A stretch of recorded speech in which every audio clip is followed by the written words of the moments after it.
Let's hear from your side, Mr. Damola Ogunwumi. All right. Good evening, good evening, sir. My name is Damola Ogunwumi, like you just said. I am in the FCMG industry. I work with Life Flour Mill, Sapele, Flour for Bread, FLOUR. I manage key accounts for the company in the South region of Nigeria. I have been with them for 14 years plus now.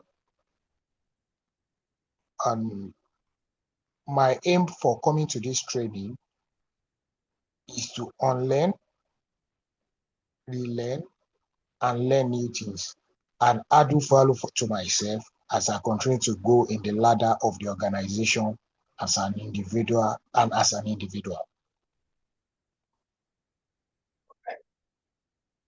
All right. Thank you. Thank you, sir. All right. Let me go straight to what we intend to do today. Okay.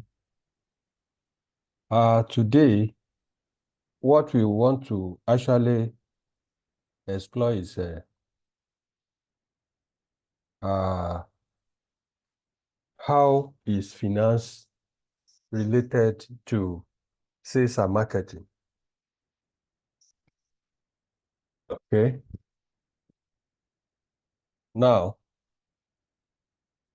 some will say, oh, my area of work is sales and marketing. What concerns me with finance?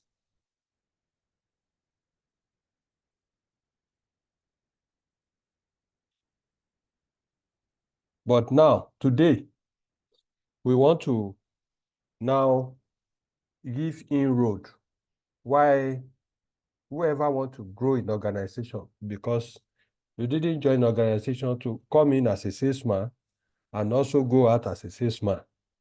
Like my brother, the last week I just mentioned that he has been with the organization for 14 years and he has been growing with the organization. But we know if you have not become a director in a company and ultimately a managing director, it means you are still growing. Now, for you to grow in organization, becoming head of sales or regional head or, a director or whatever, there are some peculiar things you must have as your background knowledge. Before anybody is promoted in any organization, they have looked at the previous performance. And as you grow with the organization, your performance, unfortunately, the performance with which you were judged yesterday and promoted, when else they want to adjudge you, that performance is gone. There's a new parameter that they will use in advancing your career. So because of that, as you are growing, you should be, as you have expectation from the organization also has expectation from you. It is that expectation from you that the management will now know how to promote your career. Please, I want to share my slide. Hello? Yes, you are already a host. I've already made you a host. Okay. Fine. Beautiful.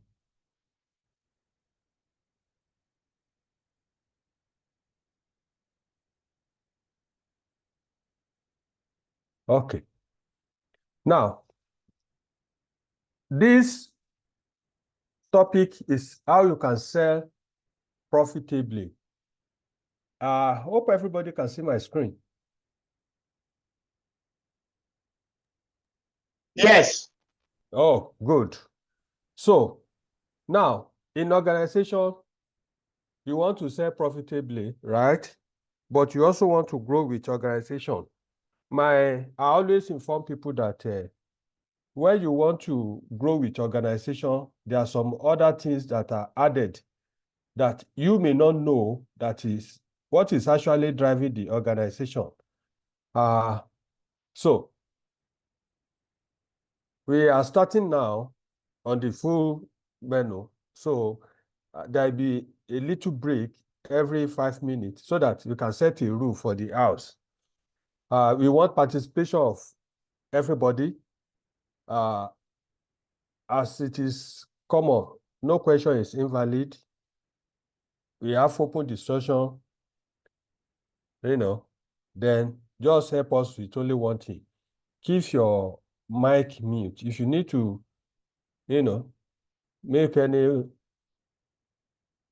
comment or whatever, just, the method, just raise your hand through the Zoom menu or whatever. Okay, thank you very much. Okay, let's go straight into it. When you are running organization, there are 3 key areas that are critical for salespeople when they want to deliver an extraordinary performance. They must know the product, they must know the market, and they must know the finance side. Okay. The summary of all is that every marketer has a product to offer in the market. But do you understand the market?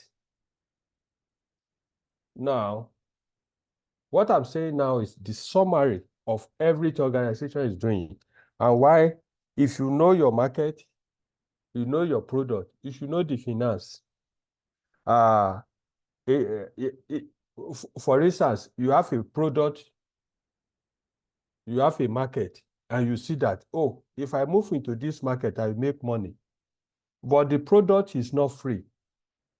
You have to purchase it. And when you are buying it, you must spend money. That is the issue where anybody who is growing an organization must have finance knowledge as a marketer.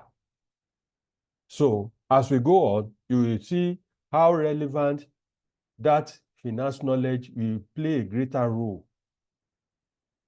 I will not dwell so much on your product and the market. You are familiar with that. Where we are going to dwell so much today is on your finance knowledge. So, these are the major topics we are going to treat today. What is the perspective of a salesman when it comes to finance and accounting? What is the organization value chain? Where is the relationship between sales and accounting? We all know that when you take a product to the market, you must have a predetermined amount you want to sell it. That is why we say product pricing and management. Then we also have planning and budgeting, cash flow, margin and profit. Then the most important thing that is confronting everybody in the field, how do you manage clients, which is what we call receivables management. Then there's a difference between management account and financial statement. The working relationship between sales team and finance team. Then managing P&L of key customer. I'm very sure Mr. Domola is managing a lot of key customers. So we will dwell on that as much as possible when we get to that particular point. Okay. Now, finance and accounting, salesman's perspective.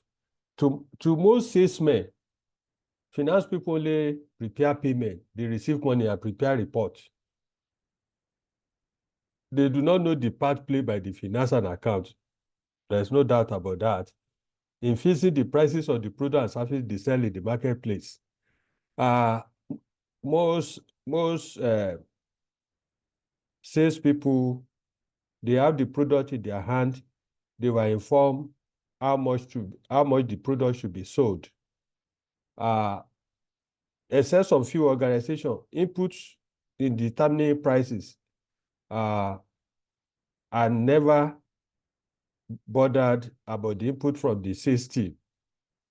The people that we determine that are the people who understand we call it the back-end work. What is the cost up to this point and the rest? So almost all people have heard about this. Income statement, am I right? Financial position, they call it balance sheet, cash flow, business plan, budget, management account, audited financial statement. You cannot work consecutively for 5 years without hearing information about income statement, financial position, cash flow, and the rest. Most sales people, people in marketing, it doesn't cross their mind how this is relevant to the work they are doing. We will dwell on them as we proceed. So now, how do you understand an organization? As you are growing an organization, assuming you join as just ordinary business development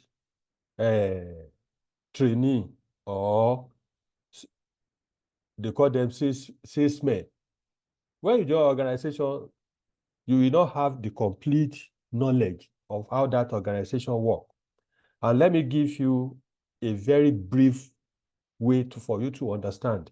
If today you decide on your own, you want to start a business, you have a particular product you want to offer to the public, you will be the first person who will be in charge of sales. You will be in charge of finance. You will be in charge of human resources. You will be in charge of operation.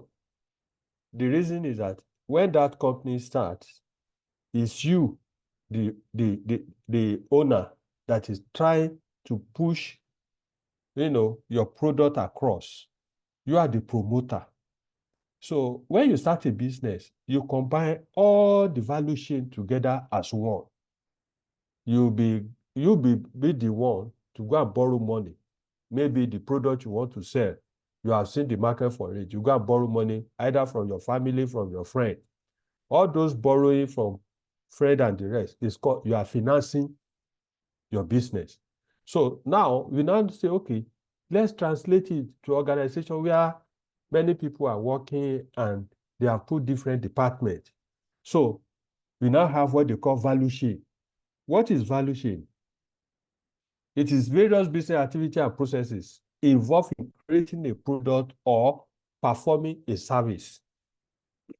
All activity that you are doing. If you have HR department, how is it related to the person who is selling? If you have production department, how is it related? If you have finance unit, how is it related? So, but we are now saying that all the activities that are involved for you to create a product or service, okay? The evaluation consists of multiple stages of a product or service life cycle. There can be research and development. For an existing organization now, they may do a research that they want to launch a new product. So in order not to distract others, they may create a department for that, where they do all sorts of things in order to bring out a product to the market. Because whether you like it, the sales people, they also give feedback. It was the sales people that gave feedback that led to the production of sachet milk by Cow Bear. I hope many people can remember either in the 80s or 90s. We never had a sachet product in Nigeria as common as we have it today. It was started by Cow Bear. They did their own, their marketing people just look at it that, oh, these people, they cannot afford all these giant thin powder, or they just went and say, let's bring something, probably 50 kobo, 1 naira as at that time. And before you know it, they shade the surface of business in Nigeria because of that decision. It's because they have done their own research, and the feedback they got from their salespeople indicated that, look, the purchasing power of these people is very low. So as a result, they have to do something. And they came up with a sachet milk that time. And the rest is history. We have research and development. We have sales. I don't have to say much about that. We have sales unit. Sales unit, they are just coordinating how the product will get to the customer. Accounting, what is accounting? Every transaction, financial transaction taking place in organization, somebody is keeping record of it. And that is the primary aim when they set up accounting. When you now have a finance department, because some people don't understand between accounting and finance. Accounting is primarily a function that deals with tracking financial record of organization from the date a company is established. There is some financial transaction that will be taking place, and getting track of those records. For instance, presently, a church established a school, and they now call me to come and put up their record together. And part of the information I was given was that the church borrowed 15 million to purchase some items for the school. So I got the information that I got every detail about the money they collected, 15 million, and the interest of 5 million, making 20.3 million. I was now asking them, I need information about how you utilize this 15 million. One thing, yes, I've confirmed that there is a liability. The school borrowed 15 million. What the money was used to do? Up till now, they are still looking for documents for it. So that is what I'm trying to say, that accounting, that is accounting on its own. Finance now, you can see that when they realize that they wanted to do something and there is no money, they now look out for money to do it. That is finance. That is, anything you want to do, the necessary resource for you to get it done is mostly finance. Finance can come from individual pocket. It can come from the promoter. It can come from banks, like a loan. So if you now understand that now, you will now be able to separate accounting and finance. That is the little I want to, it's just a little information for you. Now, for the purpose of this training, optimal relation between the accounting and sales team requires a true partnership. What we are trying to do in this particular training session is just to see to bring out the synergy between accounting and sales team. Because if you are working in an organization and you are working in a silos, you don't bother to know what is going on in production. You don't bother to know what is going on in account. You don't want to bother yourself what they are doing in HR. You are missing a lot. And the purpose is that we are preparing you for the future. You are likely to become the director. And by the time they want to think about, assuming you have about 5 sales managers, all of them they have previous performance, top-notch performance. So now they are looking for a post of a director of sales and marketing. All these people, they have perfect information, perfect knowledge about sales and marketing. But that level now requires more than that your background. And do you know what they will now do? They are now looking for differential. What can differentiate personnel 1, personnel 2, personnel, all the people involved to fill that post. Now, I can assure you, first thing they will throw to you, if you want to become like director of sales and marketing, they will just throw up to you financial statement and tell you, can you give us info? They may put financial statement, 5 years, 6 years in your front. They may even give you a summary and say, what do you see about this? You will not be surprised.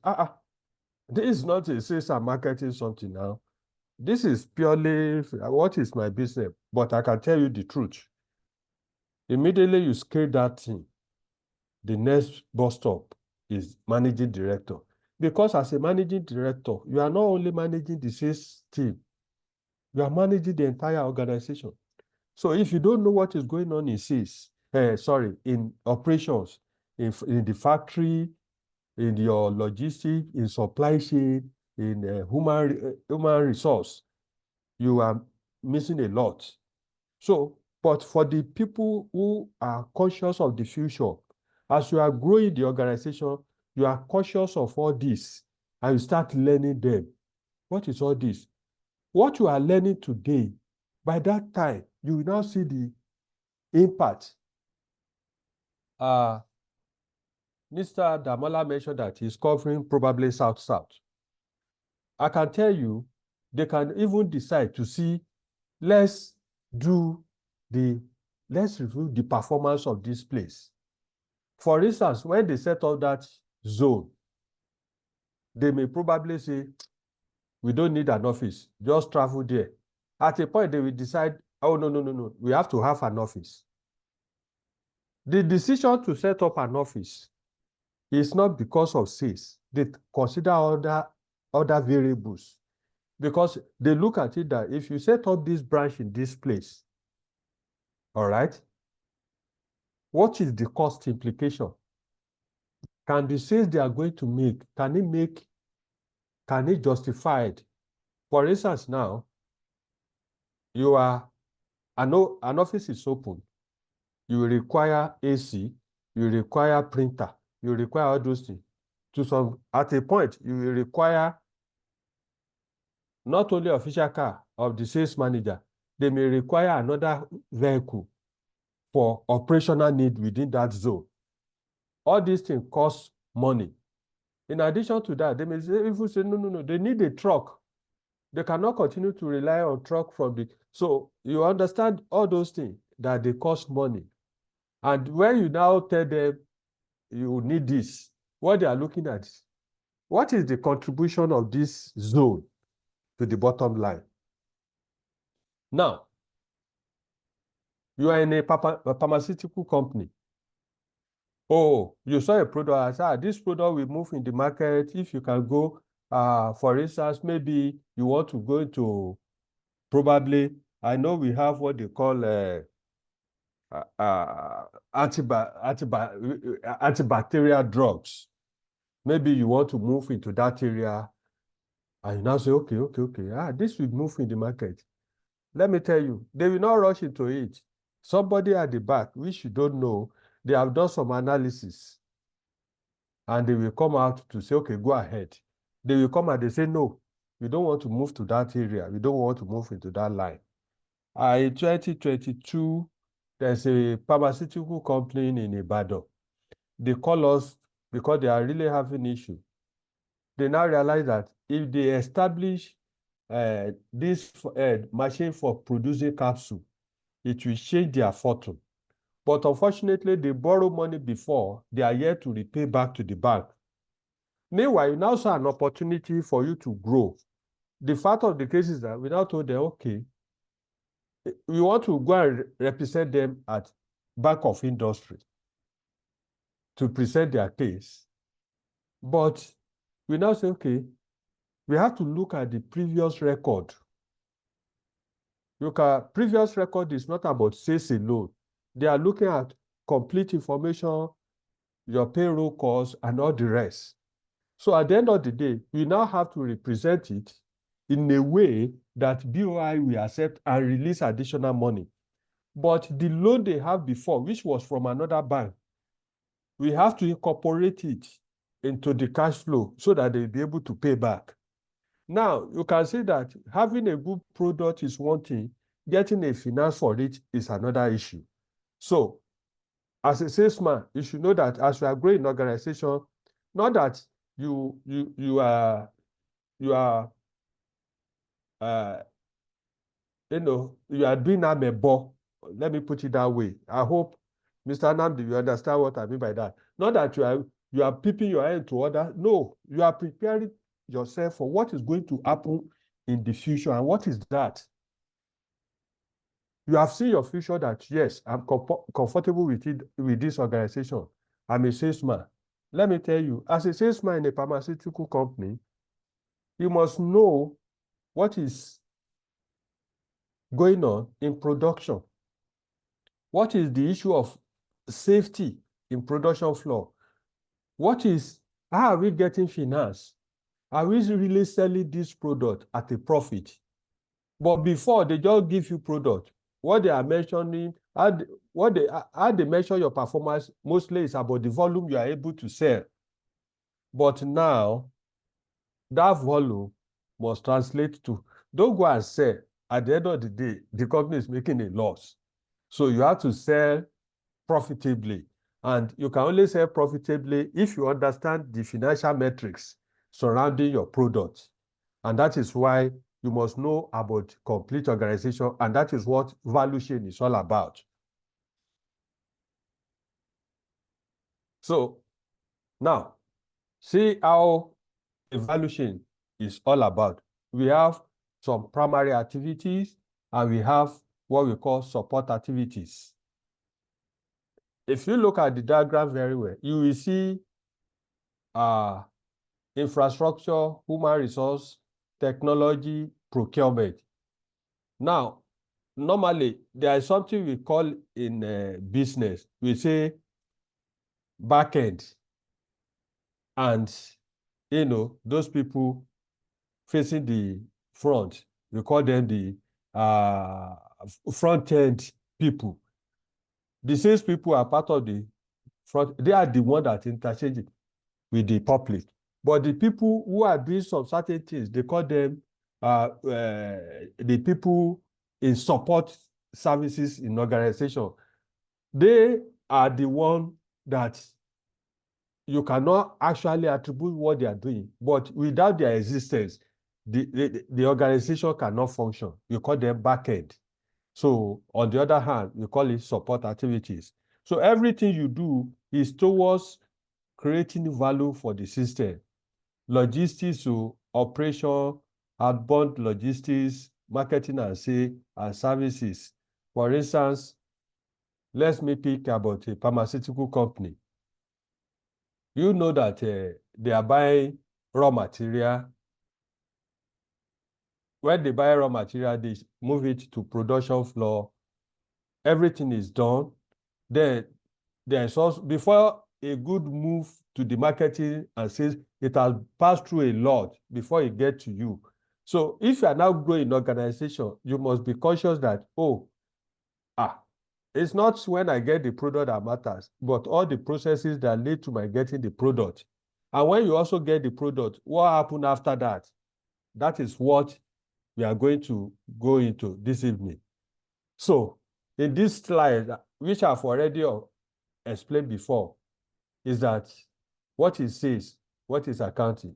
Operational activities involved in promoting and selling goods or services is called sales. I think that one is, you have better definition of sales, but the simplest definition of sales is what I've given to you. Activity involved in promoting and selling goods or product or services. What is accounting? Activity that involves keeping record. I hope you can mark that one. Keeping record of all monetary and sometimes non-monetary transaction of an organization using what they call double entry bookkeeping system, and preparing reports suitable for meeting both internal and external requirements. Now, look at finance. Overall activity for the purpose of meeting all the monetary requirements of organization. Look, you can see what I was saying, that there's keeping records and there is monetary requirement. So that is the separation between accounting and finance.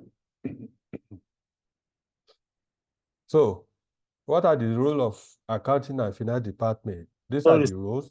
Mr. Lee, I will break now. Oh, Hello. okay. Just I wanted want to to see break after this. if they have questions. I just wanted to Yes. save questions. It's not Yes, yet. I want to have a break after this. That's my Oh, target. We have roles of accounting and finance department, accounting, financial accounting and management accounting, management of financial system, payroll and compensation. Somebody will say, why should payroll and compensation be work of a finance person? If you go to many big organizations, let me be precise, where I worked before, I worked in Coca-Cola before, or NBC. In Asia, they have a chartered accountant that is in charge of payroll. The reason is that a chartered accountant understands all the computation required for you to get out a payroll. First of all, you cannot be a good accountant if you are not a good bookkeeper. You must first of all be a good bookkeeper. So when you now say you are putting a finance person in Asia for the preparation of payroll, you know that we are all human beings. We collect loan, we do this. There's a peculiar way the accountants have been trained to keep track of records. That one is very important. Then tax computation. Over the years, many organizations realize that people who are purely in HR line, when it comes to computation of taxes and the rest, there's a weakness. So you now see they put somebody with finance background and accounting to be in that place. Planning and budgeting. You will never see any organization where budgeting is the responsibility, the final budget is always the responsibility of finance, because you can do all the figure, you can give them projection, what you want to sell and everything. It is the finance that you now put it together. What is the cost? What is the, revenue that we are going to derive? Then taxation and tax management, we all know that. Treasury management, how the money is coming in, how the money is going out. Business strategic support. You cannot say you want to do your 3 years, 5 years plan without an accounting person involved. That is why they say they are also involved in business strategic support. Value creation, borrowing rate, cutting cost, reducing financial risk, improving debt collection. When we say value creation, it means what are the added value you get from the account department. So at this junction, I will allow us for a break, and for anybody who has any question for what we have discussed so far. Thank you very much.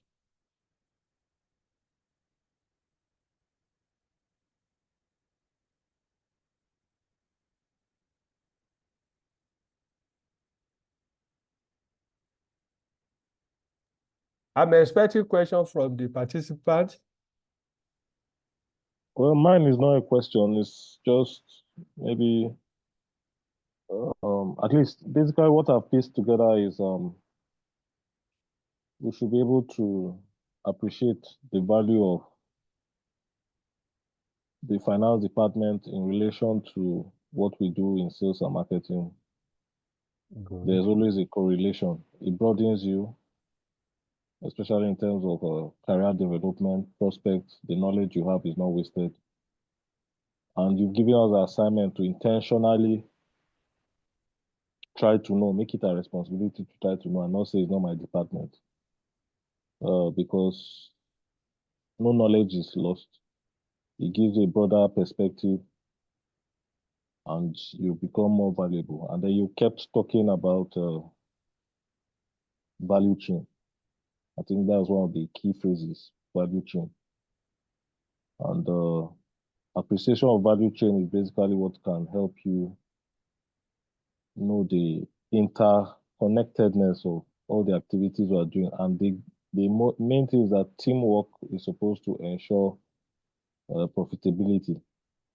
So if you're able to understand your knowledge in finance, it must end in profit, you know. And when you are talking about pharmaceutical companies, you try to go into something, they are trying to go into, was it capsule making, capsulation, but they didn't have tidy account, Yes. you know. So it shows the value of proper bookkeeping. In short, the way an entire organization, whichever organization is valued, is your financial status.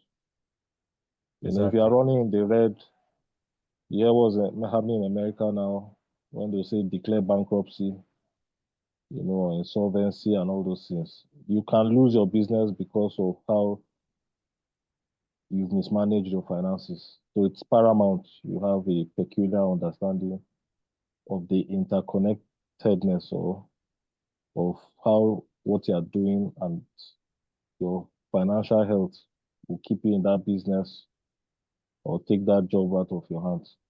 So bottom line is we must make conscious efforts to take a few, you know, to develop ourselves in terms of bookkeeping and all those aspects that we may say it doesn't really affect us directly. So that's basically what I picked up from this, your introduction, and as we're getting into the subject matter. Okay. Thank you. Any other person? Observation?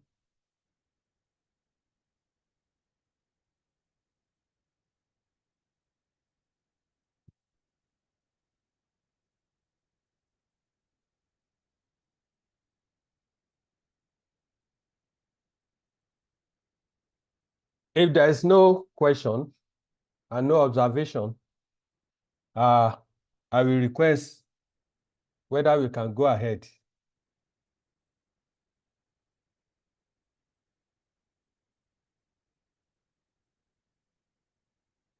Can we go ahead? Yes, sir, we can go ahead from my own end. Okay. Okay, now let's move to the next stage, which is about product pricing and management. Okay? Any product a salesman is taking to the market is never free. I work in a manufacturing company before where they produce oxygen. And when you ask me, what is the raw material? I will say it's ordinary hair. The normal hair we are breathing in every day. The system captures the hair. It will now separate all the components. We have nitrogen, we have carbon dioxide, we have oxygen. But the one we are after is oxygen. So the question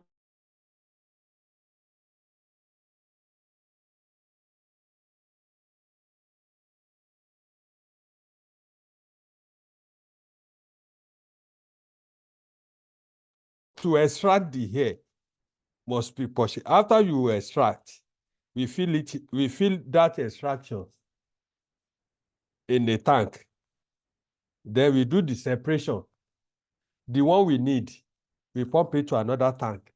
The one we don't need, we flush it out. And you'll be wondering, that one should not be a cost. I can tell you for sure it's a cost because those machines are very expensive. So that is what I mean by that. For every product a salesman is having in his or her hand, there is a cost that you can. What the salesman can see is the selling price. He may not know the cost. But before you arrive at that selling price, many things have gone into it. So that is this topic we are doing now, product pricing and management. Pricing is establishing a selling price for a product or service. Before setting a price for your product, you have to know the cost of running your business. The fundamental tenet of pricing is that you need to cover your costs and then factor in a profit. That means you have to know how much your product costs. If the price for your product or service doesn't cover costs, your cash flow will be cumulatively negative. You will exhaust your financial resources and your business will ultimately fail. Let me, and that leads to the statement, never fix your price if you don't know your cost. I hope we all know that. Don't fix a price if you don't know your cost. Let me give a typical example. If you import a particular product, let me say you import a malaria drug that you say, oh, this malaria drug is fantastic, and you just look at how much you have spent so far to import it. We call it landing cost. And you push it to the market. Yeah, you calculated everything. The landing cost, it means I'll be selling each sachet or each pack at 1,000 naira. You move it to the market, you get it distributed all over the country. They are selling it 1,000 naira. Number one, if you do that, you want to recover only the cost of importing it. What of your own sweat? What are the cost of transporting the product from the point of, when it landed at the port? So when you have issue like that, you now know that you cannot go far. Meanwhile, you also remember that you are incur some additional costs after the product landed at the port and you have received the product. You now factored in all the costs you have incurred up to the point when it gets to the customer, not when it gets to your warehouse. All the costs you incur up to the point it gets to the hand of the customer, who is the person who is going to pay for that particular product. So you don't stop at where the product arrives in your warehouse. You stop cost at the point it gets to the final consumer. I hope that is okay. You have come to Lagos to buy some items to sell, probably in Port Harcourt, or let me say, Warri. If, for instance, you purchase an item of the cost is 1,000 naira, you take it to Warri with a bus, and you factor in the cost of transporting it, you put it inside. Let's say the cost of transporting it, where you now break it down by unit, is just 20 naira. You get to Warri, you sell it for 1,020 naira. There's a problem. Somebody will say, you make profit. Which profit? You are not telling people you make profit of 20 naira. No. You have only recovered the cost, the initial cost, and the cost of transporting. What of other costs? Your own cost, which is your own service. You have not added it.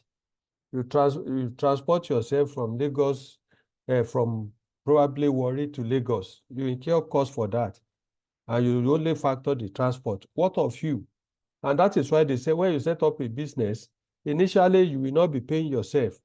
But as the company is growing, then they say you have to determine your own salary. You now include your own salary at the rent. All these things that lead to how you price your product is what we want to talk now. So pricing is establishing a selling price. We've all agree on that you never fix your price if you don't know your cost. That is fundamental. Now, this is pricing strategy. This is a deliberate process in which the company details both the set of product features and the value customer associate with them. Now, when you are putting a price, most of the time, you first of all determine all the cost you have incurred. All the cost. Payroll costs, distribution costs, your overhead expenses, and the rest. You determine all those costs. And you now put what we call business continuity, which is margin.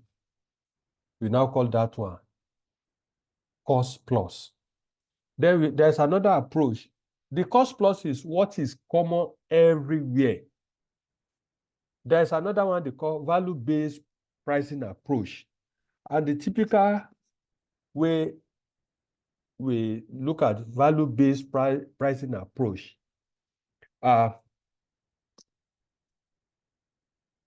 In 2001, 2002, when the GSM became, relevant in Nigeria, let me put it that way. Some of us, we bought a SIM card for 10,000 naira, 20,000 naira, right? Now, as at that time, the people in those telecom business, if they use cost plus, it means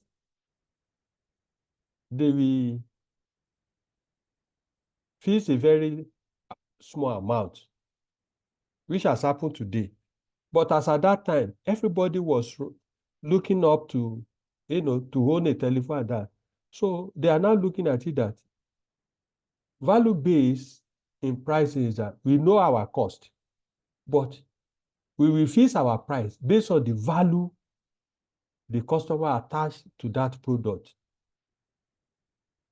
So you know that a SIM should not be more than 500 naira as at that time. They know. But they capitalize on the situation in the market that these people, they are ready to pay 10,000. They are ready to pay 100,000. And they push it to us. Initial people that bought SIM, they will buy phone, they will also buy the SIM. And that SIM will cost them 20,000 naira. 35,000, 37. Good. So what the method they used in that time was called value-based pricing approach. Is value. There are some brands. Let me review my own situation. My son will normally go to a particular place to buy jeans. And I told him, you are buying that thing you went to buy for 45,000. I will take you the same, just write the something. I will take you to a place where you buy it at less than half the price you have bought. They say, no, it's not possible. But that shop, they did it like this. I took him to Lagos Island. He was shocked. What he bought for 45,000, he bought it for 15. And let me be honest,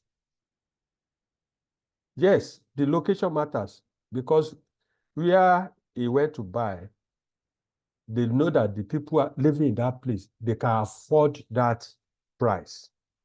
Imagine you are selling jeans for 75,000 in Ikoyi. The same jeans, if you want to sell it in a place like, let me put it like Agege. So you know the cost, but you now look at the value those people they place. So if somebody put a value on something, it means it is indifference about the price per se. But when you go to another place and you know that these people, they can't buy it. If you put that price, they won't buy. So what you are testing is their value to pricing. That's what we call value-based pricing approach. If it is cost plus, you don't care what the customer is going to pay. Your own concern is that you want to recover your cost and make some margin. That is what we call cost plus. You have been able to compile all the costs you incur, then put a profit on it. That is what is called cost plus. But value-based pricing is like you are looking at it's more or less like you are testing the emotion of the buyer. So that is why some people, when you enter their supermarket some people, when you enter their shop, they will not put a price. They will say you have to negotiate. Now, I quite understand this thing during my youth service in Kano. When I went to the open market and I dress very well, I can assure you, the Hausa man will never change if you give me price. When I learn the logic, me too, I now dress like a commoner. I put on those, okay, let me even be sincere. Let me tell you exactly what happened. One day, I was pricing something. The man refused to sell to me. I now left. I saw another thing entirely that I wanted to buy very close to that man. And in my presence, what I wanted to buy that I was asking for probably 3 naira, and the man refused. And now I saw the man selling it for 1 naira. And I now asked him, I said, why? But I asked you to take 3 naira. You didn't take, but you are selling this for. He responded to me, say, "One talakawa ne." What he's trying to tell me that person you are looking is a poor person. So you cannot tell me that the price I'm selling to you, I should sell. So I now look at it that culturally, some of us will do value-based pricing. Okay? So I just want us to understand very well the meaning of value-based pricing.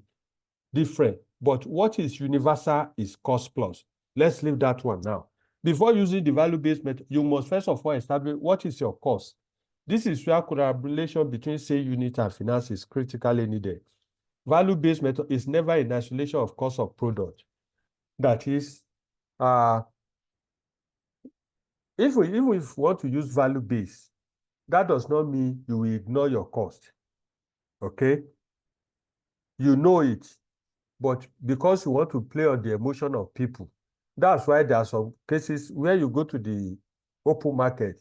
You know, Nigeria, we negotiate a lot. Something that you are buying, let's say 10 naira, another person will go there, he has how to negotiate and the rest. He will buy it probably 8 naira. Unknown to you, the cost plus margin of that man when he's coming to the market is probably 6 naira. But when you come, he look at you from head to toe and say, okay, this one is a rich person. Instead of telling you that the amount is 6 naira, you know that you want to negotiate. You may say it's 15 naira. You start negotiating until you get to 10 naira and say, okay, go and pay. You pay. You feel comfortable. You have gone. Unknown to you that if you can negotiate further, you can still sell it below that 10 naira. Meanwhile, as far as you are concerned, you negotiated very well from 15 to 10. Now, but the person who is selling it know that he has a benchmark selling price that nobody will go. That is what you don't know. If you go to market, they have the benchmark that no matter how you price. Me, I always want to get to that level if I go to market to negotiate.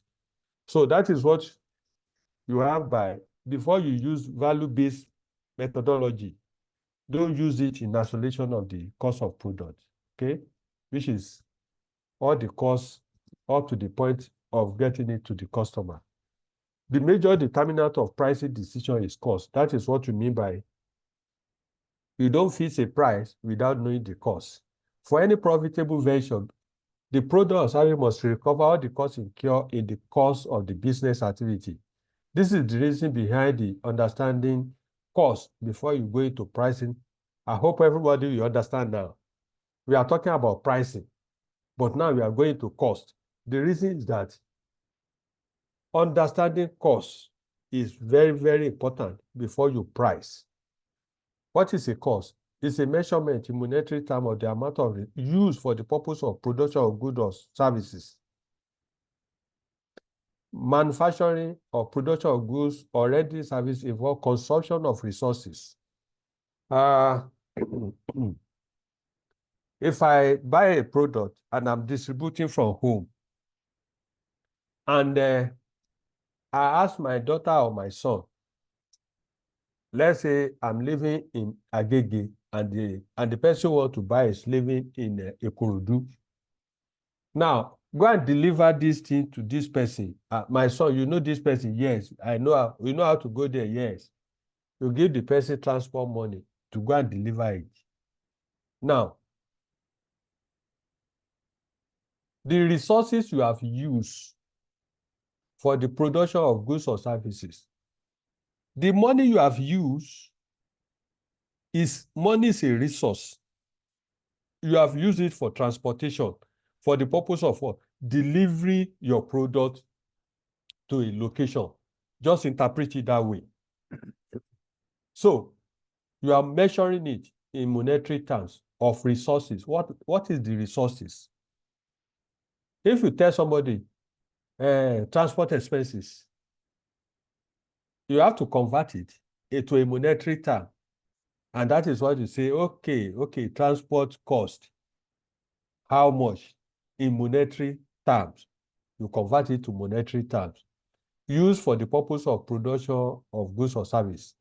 Manufacturing or production of goods or services involve consumption of resources. Resources like, for instance now, you want to produce pure water. What are the resources you need? You need nylon. You need water. You need a human being to operate machine. You need the equipment. So those are the resources you will utilize for you to produce a sachet of pure water. So cost is measured by the sacrifice made in terms of resources or price paid to acquire goods or services. So you also have cost classification. You have to classify your cost. Arrangement of item of cost in a logical grouping. I will explain to you. If you see a product that is manufactured, they will say, what is the raw material cost? I know some of us, we have heard that one. What is the labor cost? What is the overhead? You are trying to classify costs as you are continue to, when you are running business now, or you are running a manufacturing company, you continue to see, you classify all your costs so that as you incur the cost, you know where it will go. For instance now, if you pay employee to come and operate a machine, that one will go to labor costs. I'm still using a typical example of production of pure water. Now, if you buy chlorine, will you put it under labor cost? No. Chlorine will come under what? Raw material. So that is what we say, that as you are incurring costs, you try to classify them where they belong. Okay? Then, these are the basis of classification of cost. Please don't bother yourself too much about this, because we are giving you to know, so that when you hear the people in finance, when they are talking, you quickly understand what they are saying. Immediately, the basic classification of cost is by nature: material, labor, overhead. We also have relation to object or traceability. I will tell you something now. If you buy a material, it's direct. Okay? But if you pay director allowance, all right, that one, you cannot trace it to the either labor or material. It will go to overhead. Most overhead are indirect. Okay?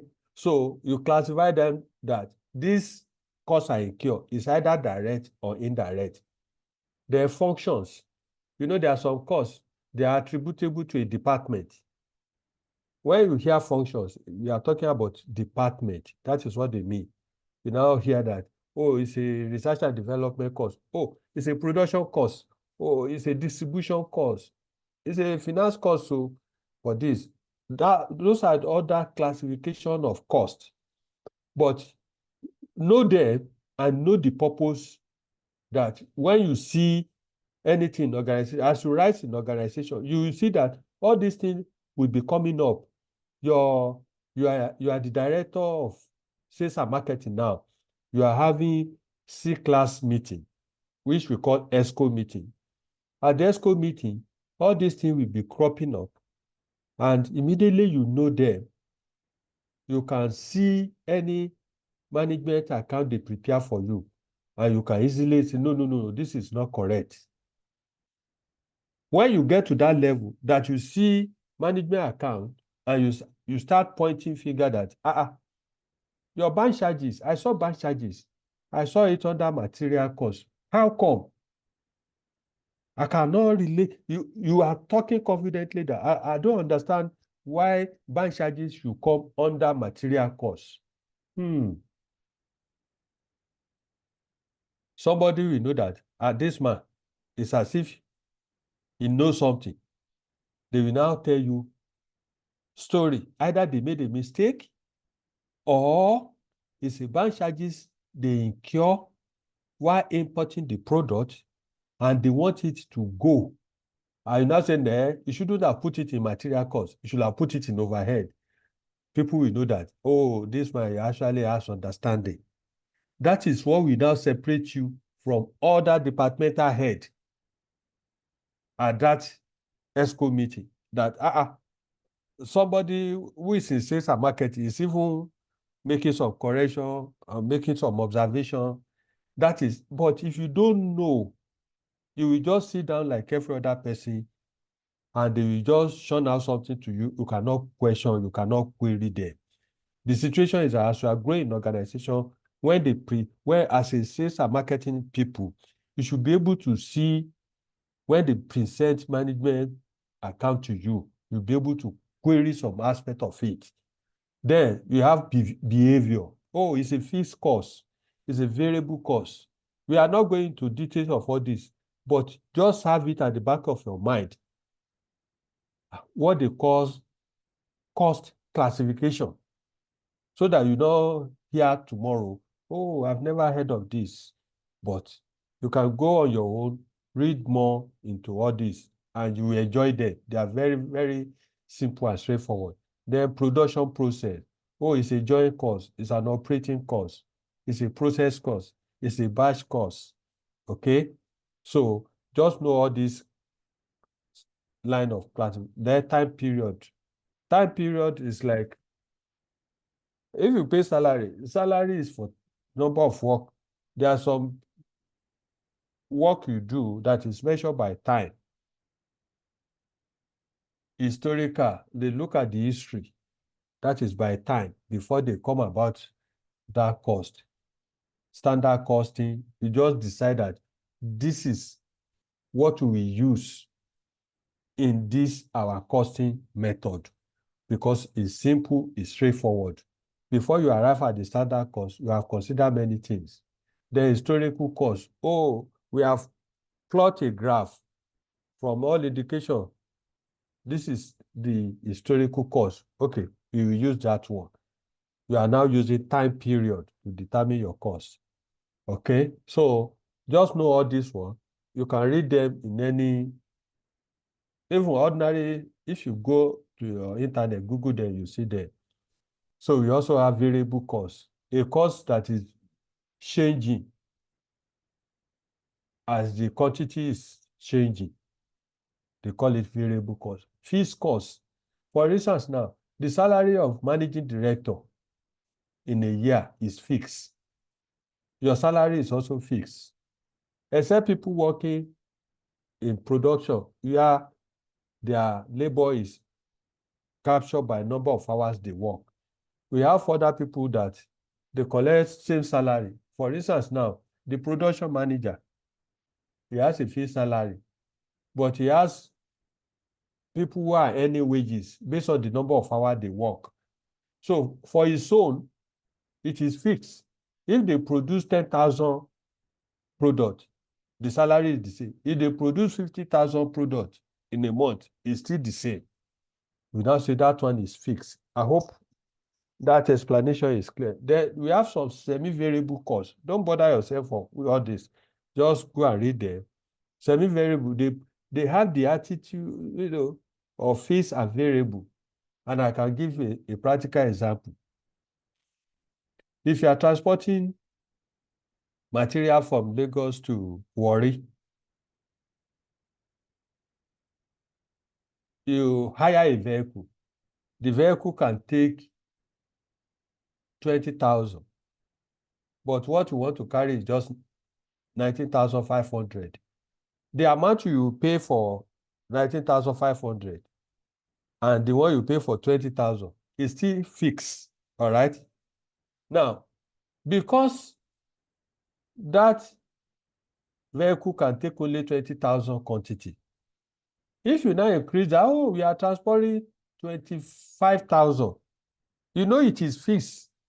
So that if you don't change from 20,000, if you transport 10,000, you pay this amount, the same amount. If you transport 20, you pay the, but immediately you now change it that you are transporting 25,000.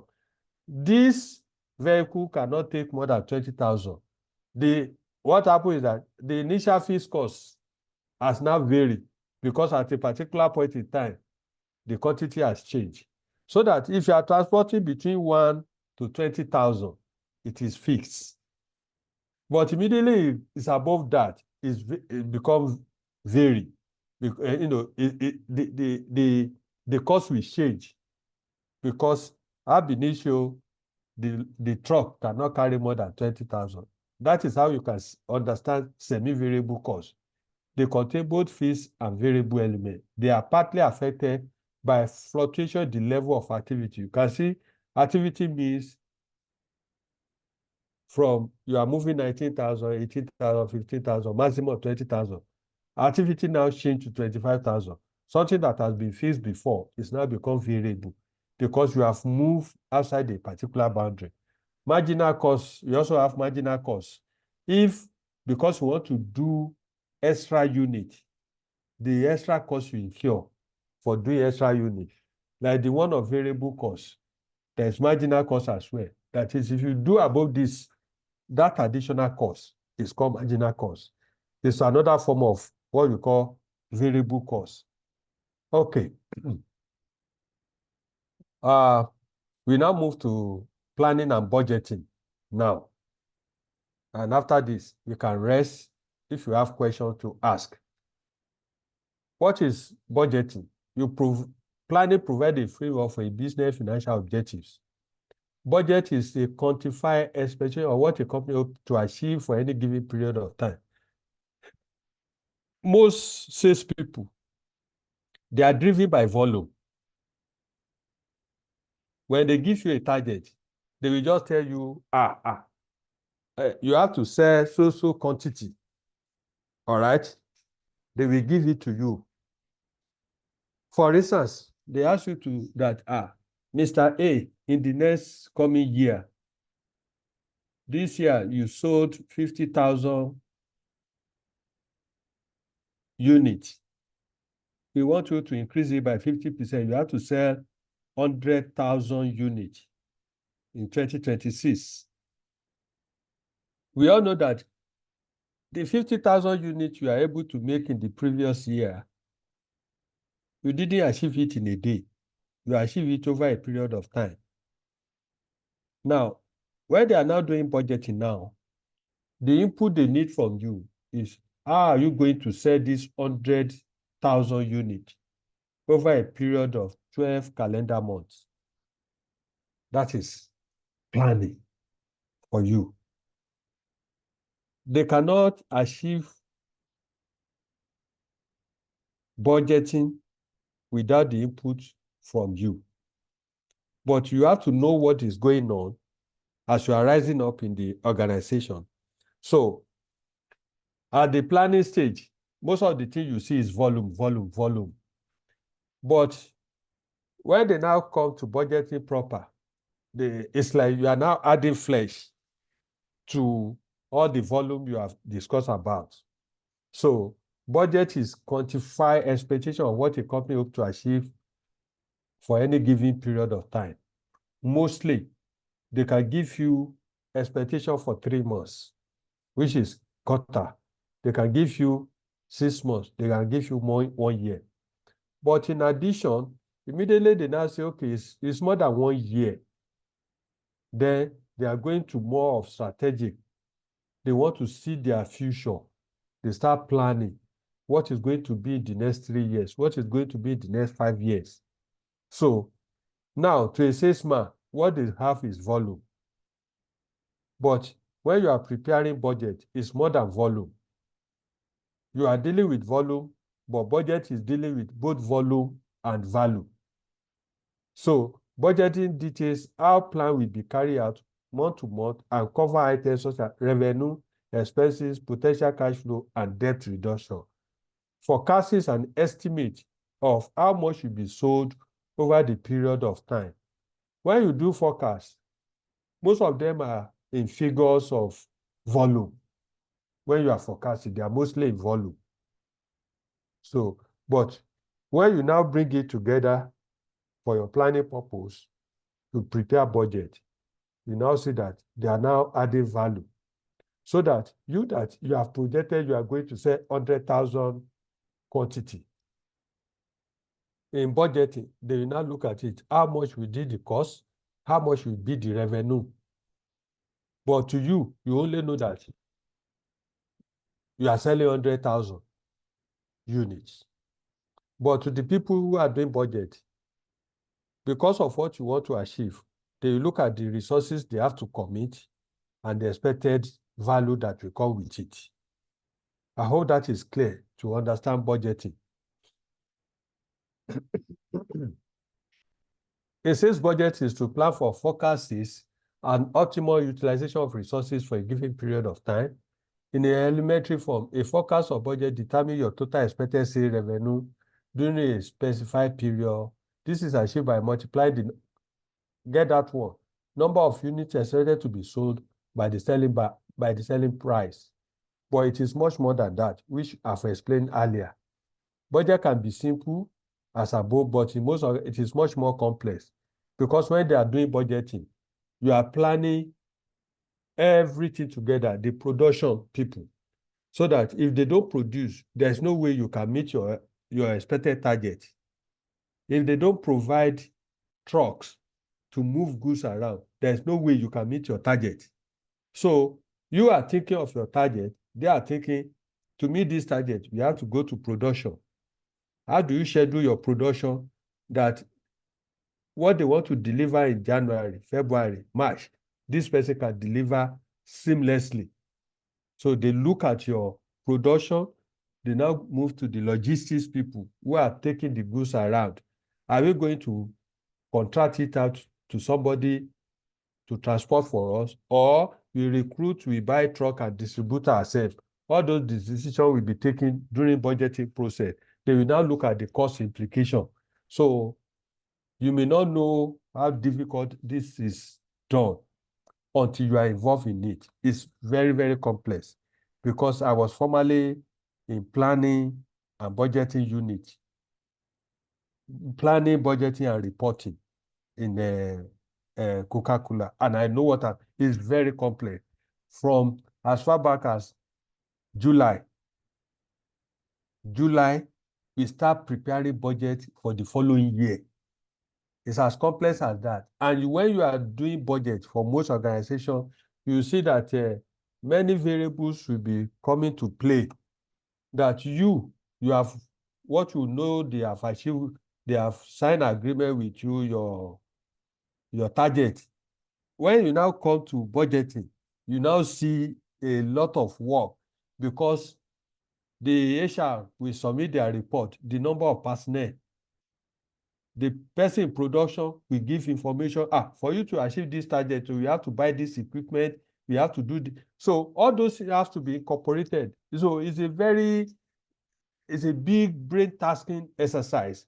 But when you know all these things now, as a salesman, it gives you leverage while growing organization. And that is the purpose of this exercise we are doing now. So look at this budget now. We have expected unit of sales. Look at the price. Now, you can see that we have different methods. You say budget by location. This one is for people in a different zone. This is Lagos, Port Harcourt, Kano. Then look at total revenue. Observe something from this analysis. The total sales for Lagos is 4,560. The total sales for Port Harcourt is 1,140. The total annual is 7,006. We now break it down quarter by quarter. Can you see that? So, because when they are preparing budget, the people, the salesman or head of sales is interested in different locations. What is their performance?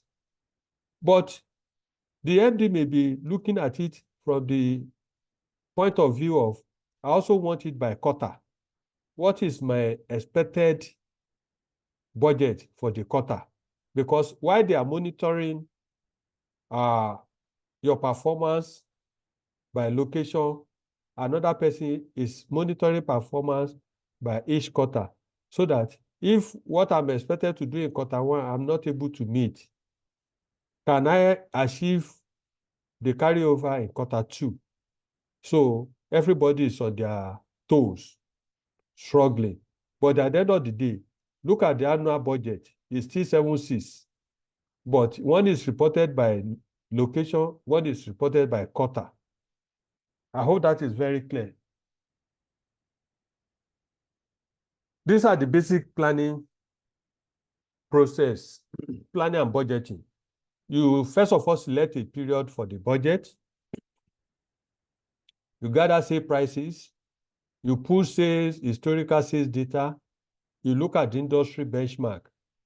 Factor the market trend. Let me give a little information here. You know, there's what they call market intelligence. When you are doing market intelligence is that you are looking at the activity of your competitors and the economy itself. If you observe, if you are familiar with medical field now, many people are going to research on many people look at the future now and say, in the future, the treatment of backbone will be more pronounced, especially neck. Why? Because many people they are sticking to their phones, their mobile phones. So from record they are now getting, many people are now suffering from, back pain and the rest. They now look at it that this is a particular boom in the future where effort should be made in the treatment of that area. So what we are trying to do is we are trying to make some market intelligence to get some salient information that will help you. Part of market intelligence is that if you are selling product at 500 naira and the average selling price of your competitor is 1,000 naira, at 500 naira, I'm saying that basic product that it meet the requirement cut across. But averagely, your competitor is charging 1,000 naira. That intelligent information can even assist you to increase your price a little. Say, okay, let me move it to 700 naira. After all, everybody is selling for 1,000. I'm selling it for 500 and I'm making money. I'm making profit. But after I saw what is going on in the market, I realized that even if I sell it at 700, I will still retain my customer. That is what we call part of market intelligence. You try to get information from the market, from the environment. Your market is the people who make use of your product is the market. Then look at the industry, look at the market trend, take the size of your sales team into account. For instance, now, if you have only 5 persons in charge of sales and marketing, I will now say, okay, next year I want to cover the whole country. How are you going to use 5 people to cover 36 states? So that is why they say, take the size of your sales team into account when you are strategizing or you are making your budget. Consider any changes to your business model. Your business model is factored in that, okay, you want to deal with a particular segment of the society. That is where your strength is. Okay. Now, if your business model say you want to be the price leader, what is price leader? That is, you want to be the person who is in forefront of pricing in that industry. Let me be precise. Maybe MSO, pharmaceutical, or is it M&B or so? They want to say, okay, we are not interested. We are the market leader. Our pricing model indicate that we should be the one in forefront of pricing. You have to consider if you want to change that model. Then, whatever you are doing in planning, talk to your sales representative. So, for now, let's take a breath before we move on, because we are going into other major accounting and finance. Any question on this particular section?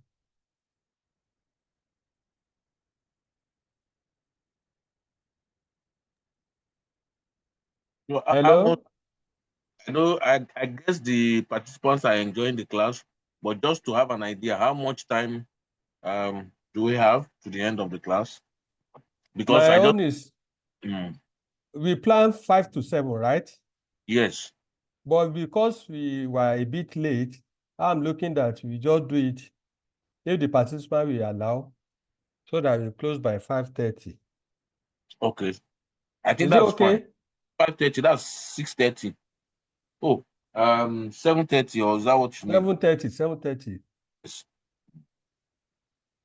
That is from now to the end, we have 55 minutes. Mm. Do we all agree?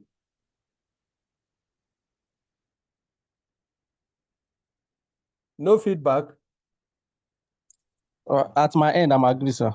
I'm agree to You are that. okay with it? Okay. Yes, sir.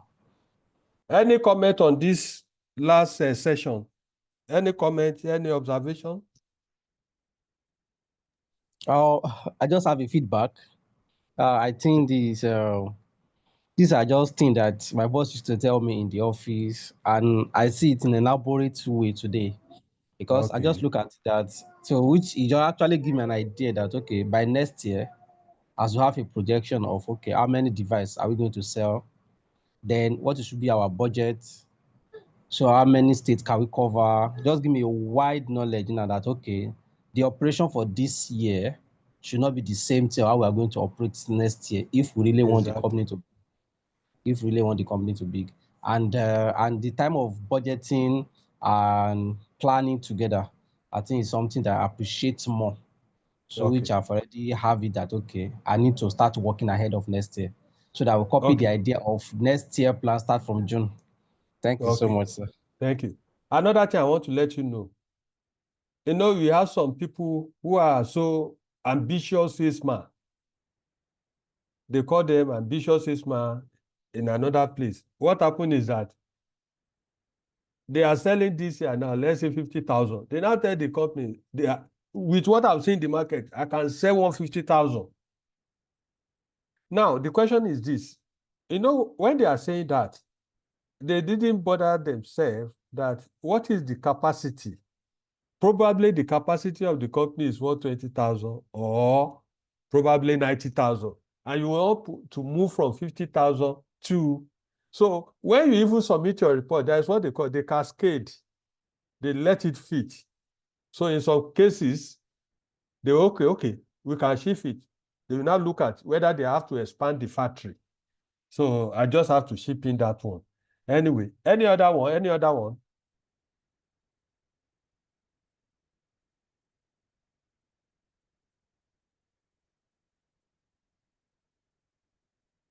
Mr. Nnamdi, Are you there?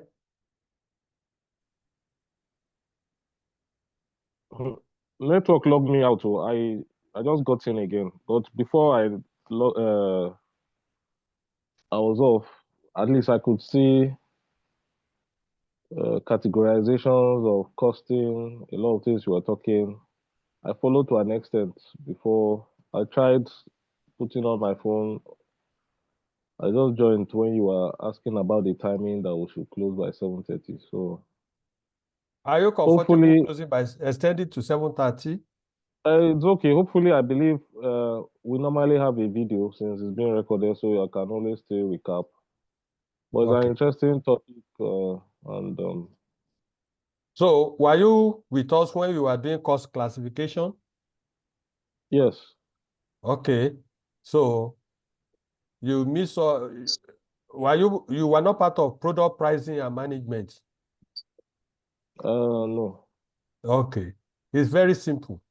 It's just what is a cost? You cannot fix a price without knowing the cost. And we now inform you that we have different type of costs. We have variable costs, a cost that is changing when your volume is also changing. Fixed cost, cost that a cost that will not change, that will never change for a period of time. The salary of the MD, whether you produce 1 million items or you produce 5 million items, when it is fixed per annum.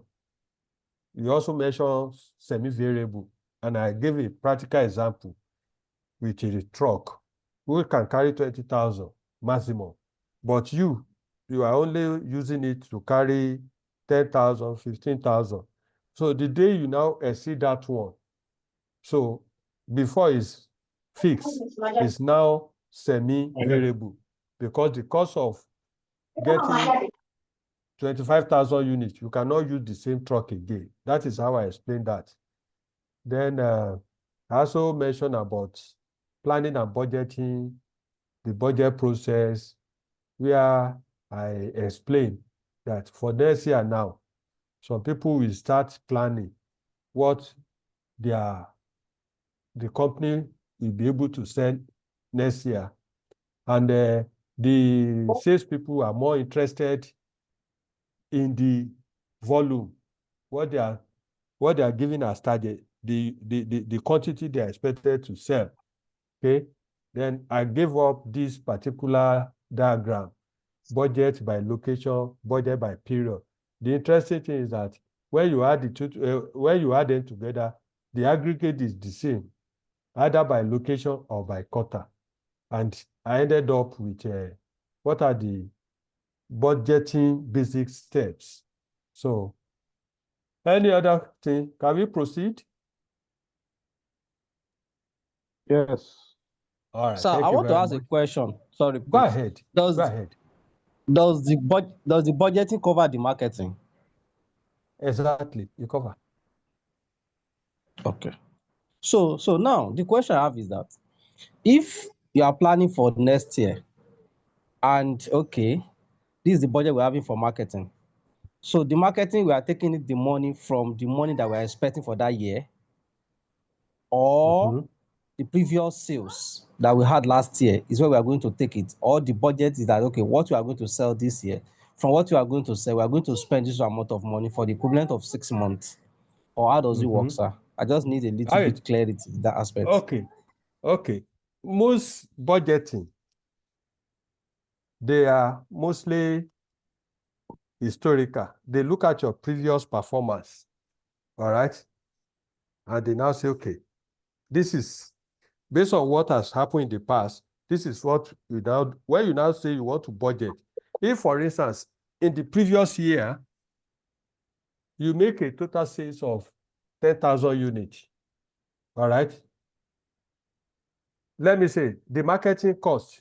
You know what I mean by marketing now? Promotion, commission, all those things. They are Yes, sir. marketing. Yes. Aha.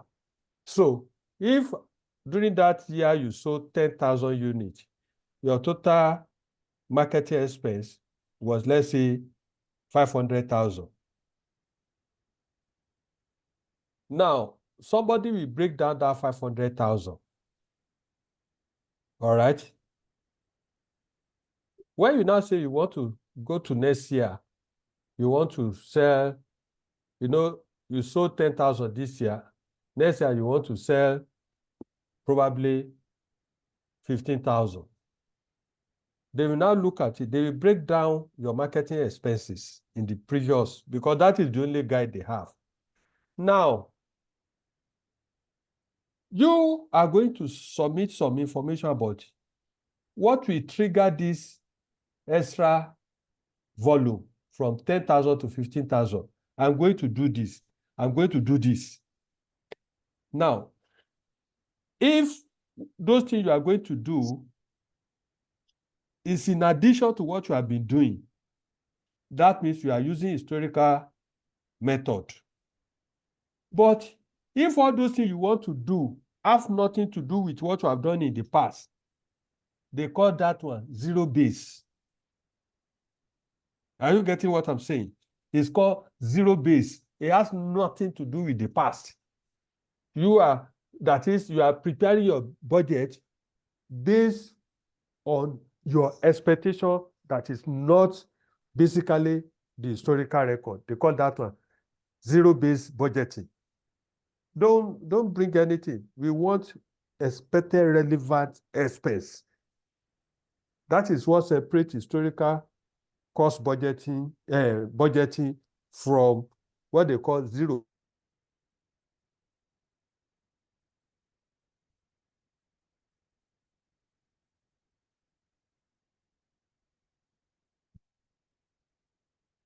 If you Google it, zero-based budgetary from the past.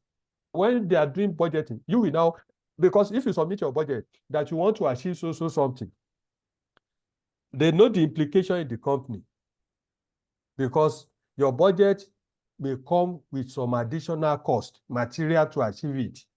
If, for instance, you are producing 10,000 vehicles, and you are selling 10,000 vehicles, and next year you want to sell 15,000 vehicles, assuming you are a car manufacturing company, and the capacity of the machine they have is only to produce 12,000. So you want to move from 10,000 to 12,000, 15,000. It means they need additional resources either to import or to expand the factory. So those are the things that when they are doing forecasts, they are bringing the implication in terms of cost. So as you submit budget, some people are working on all the past variables, how they will influence your future, activity, okay? And that's just by the way. That one you can get more detailed information, just check it. Check for zero-based budgeting. Zero-based budgeting just indicate that you must justify during the budget process, every kobo. They don't want you to bring historical. Justify why this amount should be spent in the next budget or in the next financial year or whatever. Okay, so that is that. They look at the historical record, and they also consider sort of innovation.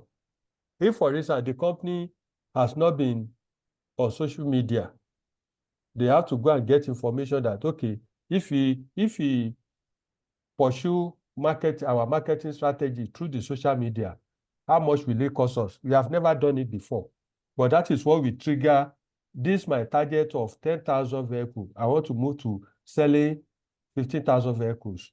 I need this. We have to be on the social media, on Twitter, on X, on Instagram, on Facebook, on WhatsApp, or whatever. All those decisions will be taken. Then they will now be able to determine the marketing cost. All right. Thank you so much, sir. Very clear. Thank you. Yeah. Now we are now moving to the other one. In this area, I'll be jumping a little because these are core accounting something that you need to do further reading. We all know what is cash. Cash is the most important asset of any organization, right? If you want to sell a product now,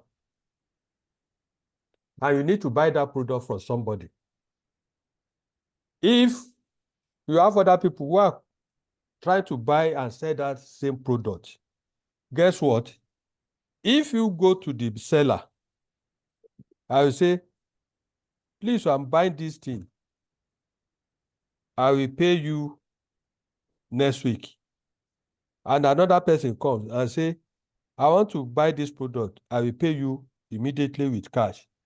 We all know that the seller will always go for the person who will give cash immediately. You cannot wait for 1 week or 2 weeks. That is why they say cash is the most important asset of any of them. It can influence everything. I will also say another thing. If you sell as a salesman, you are able to sell, but the money will not come in until 30 days. Let me say, you have sold an item and the buyer is paying you 45 days. Meanwhile,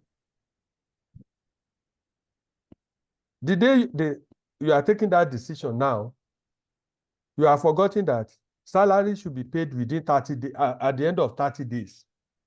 So now imagine somebody who is paying you salary as at when due, which is every 30 days, and somebody who will go extra 15 days before they pay you.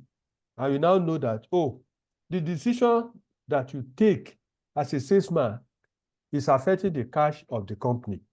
Just think about that. That is why cash is the most important asset of any organization. Okay? Cash flow refers to the movement of money, cash or cash into or out of a business. When you sell, cash comes into the company. When you purchase goods that you want to sell, money goes out of your. That is how to look at it. Okay? When you buy equipment, money is going out. When they pay you, money is coming in. Look at that for that thing. So when you see financial statement, you will go to a place, they call it statement of cash flow. What they are saying is that this is the total cash we receive, and this is the total cash we disburse. That is the simplest interpretation of cash flow. And over time, scientifically, it has been proven that every organization has 3 bases of cash flow. They call it operating activities, investing activity, and financing activities. Operating activities is whatever you sold and whatever you have purchased. What is the net? Is it clear? If you purchase goods and you sold, that activity is called operating activities. Investing activities is saying that you now have money in your hand. You decide to expand production. That is, you are investing in your what?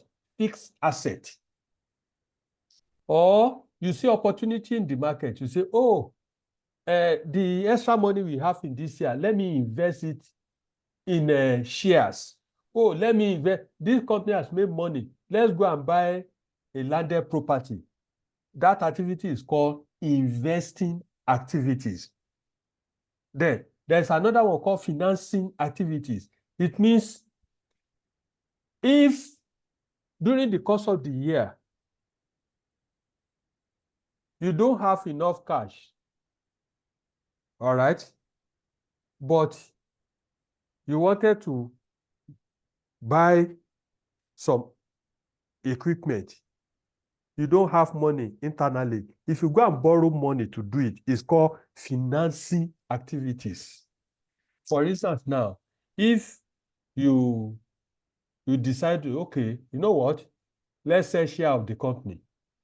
That one is you are getting money, because when you say let's sell shares, it means the company is increasing the shareholder, which is a debt. So to finance their activity, that is why they call it financing activities. It's either by equity, by the shareholder, or by external party like banks. When they give you money, they lend money to the company. They call it financing activity. So money you get from your daily operation of the business, buying and selling, you purchase an item, you sold the item, that is operating. Investing activities, where you use money to acquire assets. You are investing. That is for expansion. Financing activity, money you are getting either from shareholder or from creditor. So when you immediately see financial statement and you go to cash flow, these are the three basic things you will see. But underneath, you will see other, as common with everything in life. But these are the basic components of cash flow. Okay. Mr. Godwin.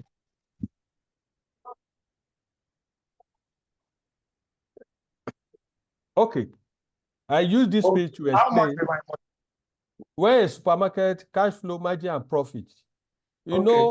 A company can be making profit, but they don't have cash. I think I've explained that. If you sell on credit, it means the resource you have is receivable, not cash. That is clear.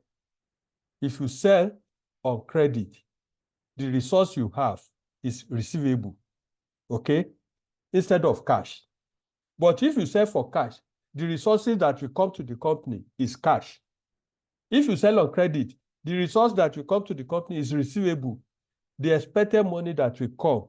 Because if you sell 1 week credit, it means today you have sold, your cash is zero, but you have what they call receivable.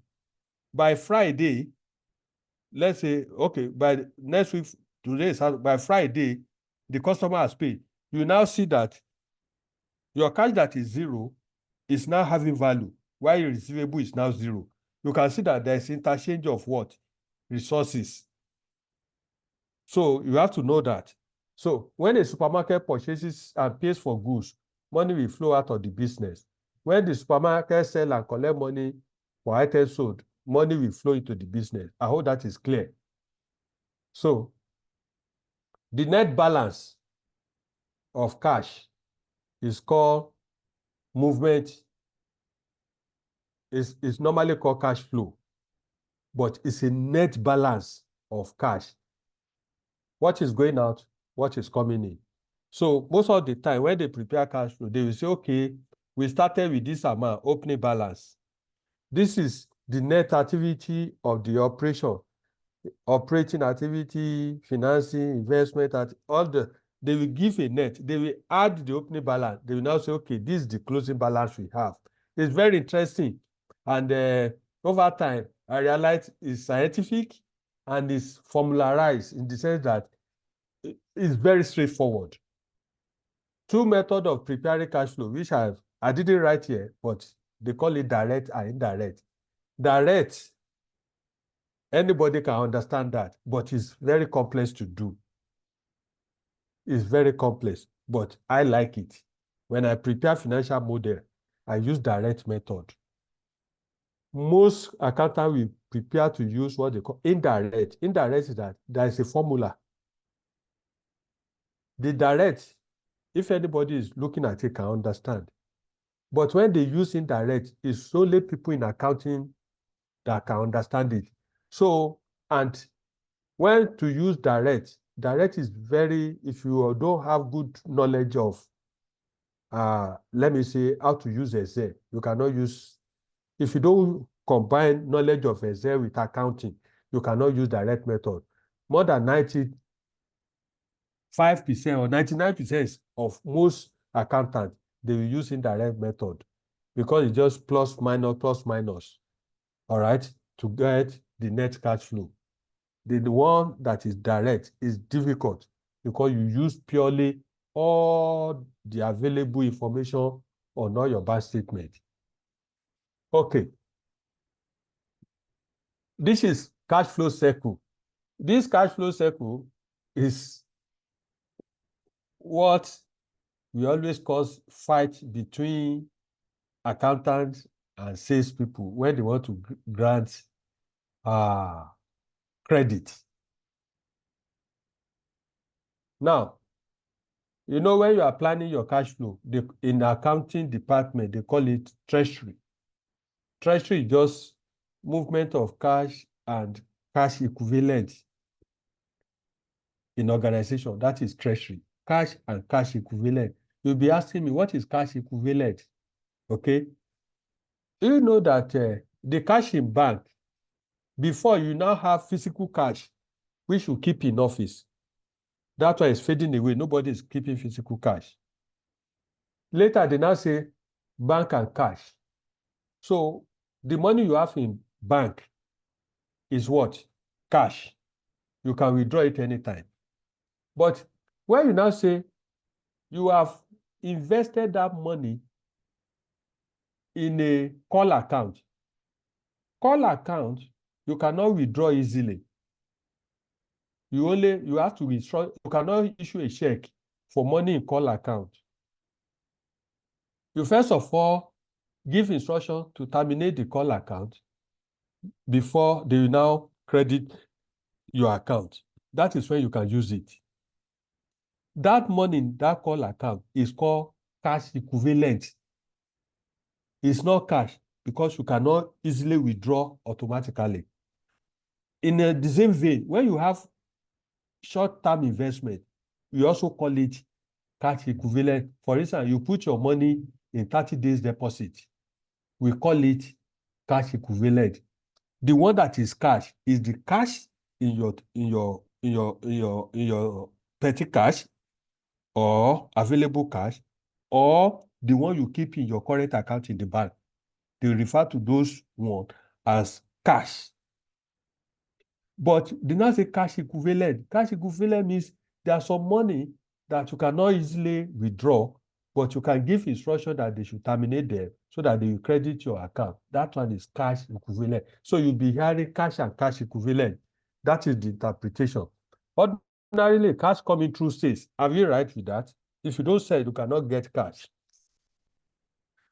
You manage your cash inflow because of your outflow. Listen again. You manage your inflow because of your outflow. In some situations, you manage your outflow because of your inflow. They work both ways. And you will see in this table now, cash flow cycle of a business. For instance, when you want to start production, you purchase some items of raw material. If the raw material person has given you credit and he asks you, you must pay me in 30 days. Before you agree to that 30 days, you will now look at it. If I purchase this raw material today, when will I sell it? When will the money come? If, for instance, if you get the raw material, you produce it within 1 week. Within 1 week, you have sold. The money you have already received. So by the time the raw material seller is coming in 30 days, in 30 days' time, the cash is already available. That means you have matched your payable with your receivable. But if the raw material person is telling you 30 days, and when you start production, between the time you start production and the time you receive your money, let's say it's 40 days. That means the agreement you sign with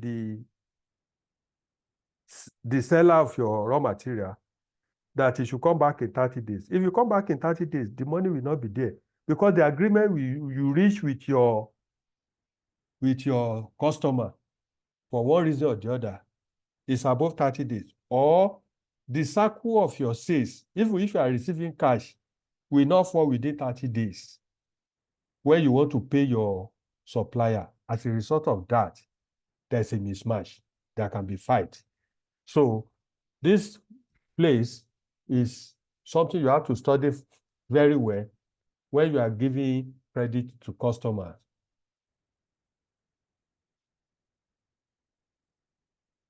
I hope this is very clear. It's very straightforward. You make sure you match your payable days with your receivable days. That is just the simple definition of cash flow cycle of a business. Then we have margin. Profit, by definition, is the difference between amount you earn and the amount you spend.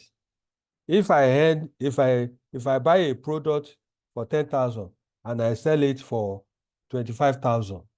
The difference between it is 15,000. That is my profit. Okay? I've looked at my cost. Everything is 10,000. And I sold the product for 25,000. My margin or my profit there is what? 15,000. When we say margin is, we are now looking at what is profit to my sales, what I've sold. So that the margin now is now 15/25. Many people are missing it. So that is the definition. It's just a percentage of your profit to your sales. Okay? Selling price and cost of goods sold. That is percentage that is used to measure the profitability of your business after expenses have been deducted from revenue. It is the difference between the selling price and the cost of goods expressed as a percentage of revenue. I hope that is clear. Now, there is what you call markup. Markup means percentage of your profit to your cost. That is markup. So there's one that is saying 15/25. This one is now saying 15/10 because that 10 is the cost. And when you now express it vis-a-vis the profit, you now say profit over cost. That one will give you markup. All of us should know that. There are a lot of, when we are doing budgeting or forecasting, these are very, very useful in our analysis. Okay. Total revenue is the income earned from selling goods. That one is very straightforward. Cost of goods sold, operating expenses. Now, where I'm going now, if you observe, we have been talking about cost of goods sold. That is, there are other costs or expenses that come along. We call them operating expenses, such as overhead and administrative expenses. For instance, you have an office, you are paying rent. Regardless of quantity of what you sell, you are still using the same office. That rent you paid is an overhead or an administrative expenses. So electricity you pay to power the office is an administrative expense. The water, the dispenser water you use, the stationery you use, all those little expenses, but they add up. They are called, we call all of them are operating expenses. So in most organizations, after the cost of goods sold, you arrive at what we call gross margin. Every other thing after that, they call it SG&A. SG&A, selling and general administrative expenses, SG&A. Under that, you have selling, admin expenses, and general admin expenses or something like that. So anything after that, they call it operating expenses.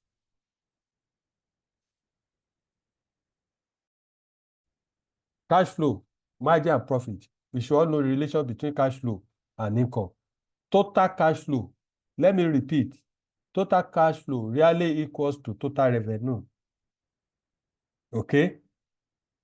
When you see your total cash flow, incoming cash that is equal to total revenue, it means the business is cash and carry. For instance, in a supermarket, whatever you have sold in a day, when they count all the money, it must be equal to the cash that came in that day. There, revenue must equal to cash. Okay? But if you go to a company that is one way or the other, when they make sales, it's not the same time they will receive money. Then you will know that inflow will never be equal to total revenue in a period of time. And that is what is common everywhere. Where you are running business, your inflow may not totally agree with your total revenue, but we always do reconciliation for that in accounting department. A company may be profitable, but having cash flow challenges. That is fine. You are profitable, you are having good margin, but you are having cash flow issue. I can explain that. If everything you sell is on credit and your customer are not paying, you can see that the bottom line is fine, but you are struggling to get cash. And when you didn't manage this particular cycle very well, this cash flow cycle, if you don't manage it very well, you've come to a point where you are profitable, but you are having cash flow problem. A company may have cash and not necessarily making profit. Are we aware of this? I can tell you, in 2 years ago, I was involved in reconciling a business in real estate. They were making money. They have cash, but they didn't manage their activity very well. So they were making a loss. They have cash because people pay in advance. But the way they were doing it, a real estate is supposed to be making money very well, profitable. But because they were not, internal management of everything was in a shambles, when you look at the account, it's as if they are making losses. But they have cash of billions of naira in the bank. The reason is that the person who you promise to deliver a house will pay you in advance. And I told them, you have not delivered the house. You have incurred some other expenses. Sorry, you have to defer them until you cannot recognize that profit until you have delivered that promise to the customer. So there are a lot of things going on in a real estate business that we have to be educating them. They have cash. There's no doubt about that because people continue to deposit for this or that. So when they advertise that they are selling 10 properties, some people will just sign off and pay immediately. They will not check that, look, it's 10 property you promised to sell, but you have collected money from 15 people instead of 10. So they now have issue that they have to make a refund. And sometimes you see them diverting the money to other activities. So you can be having money and be making losses. In another form, for instance, now, if the company should say, okay, we are raising fund through the shareholder by equity, they will pay money to your bank account. You have the cash, but unfortunately, you have cash, but you are not making profit because you have the cash, but not that you have sold. Net cash available rarely equals net profit. We can understand this one from the first principle. Not all sales result in immediate cash. We all know that. Cash may precede sales and sales may precede cash. In some situations, sales may not generate cash inflow, e.g. set off. For instance, if your customer, one way or the other, is selling something that you have bought from that, instead of paying you, he will just do set off. Cash will not come to your company. Why profit is the goal, an indicator of financial health. Cash flow is the livelihood of an organization. We all know that from what we have just said so far. For a growing company in the short term, cash flow is probably the number one concern. This is where we are going now. For a very good salesman, he must be able to manage receivable. Remember, we talk about receivable under the cash flow cycle. So you have to be careful when you are granting credit. A receivable is when a good has been delivered to a customer, but cash or cash is yet to be received from the customer. Okay? So there are methods of managing receivable. One of the biggest barriers to cash flow and source of anxiety of many business owners is overdue account receivable. I have a client in the fishery industry, and I was telling her, why are you having receivable? this is a food industry. It says some customer this and this. And as at the time I was discussing with them, they have over they have over 15 million they have to write off as bad debt. Imagine that, writing off 15 million. Now, what is it? They don't have policy guideline for granting credit. That is the major thing I observe. When he wanted to write off, he said he want to write off. I said, no problem. Have you got your approval? He said, what approval? I said, the owner of the business must approve what you are writing off because there is an expectation. And I explained my experience as a CFO, where I prepared to write off. And I got to the board, they were telling me, how can you write off? No. You pursue it to a logical conclusion. Compile everything and write, let's say all the correspondence with the client. I said, no, I met all this in the book. They said, no, write to that client, even if they are no longer in existence. If it's an individual, write to their estate. If the person is dead, that use all available something to recover it. That is some organization that take receivable very seriously. So at the end of the day, he has to compile with the GM and he got approval. So that is just it. Receivable is a very complex something in organization and they don't joke with it. These are the steps in managing receivable. Sign a contract and share credit. Now, if you work to a bank, you want to collect loan, they will not grant it to you just like that. That is, they want to check you. They run a credit check. They first of all put your name in the credit bureau. If your name come up that you are owing some people, that's a red flag for them. So sign a contract and check credit. There are credit agency in Nigeria. You subscribe to them. Immediately you submit name. Anywhere you are owing, it will come up. That is what they say, credit check. Track account receivable.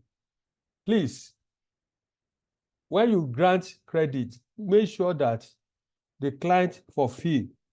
The most complex one is when your client is not paying by invoice. They are just paying on account. And in order to do a very good one, you now go historical. Old one, when they now pay, you now remove it. So that when they now say, this is outstanding, what are the invoices? So a very smart sales rep or sales manager, we make sure that customer is paying by invoice. Old invoice are settled first before latest one, because the account people will come with what they call aged analysis. They are looking at how long a customer has been owing. They will break it down over 30 days, over 60 days, over 120 days. So in order for you, because there are some organizations, many organizations now, that immediately they know the grant credit. When they are doing assessment of performance of that particular sales manager or sales rep, if you say you make a good volume, they will analyze it by what was the total cash collection, what was the receivable in this account that this salesperson is handling. Now, you don't know that all those things are being done at the back end. They are evaluating your performance based on all those parameters.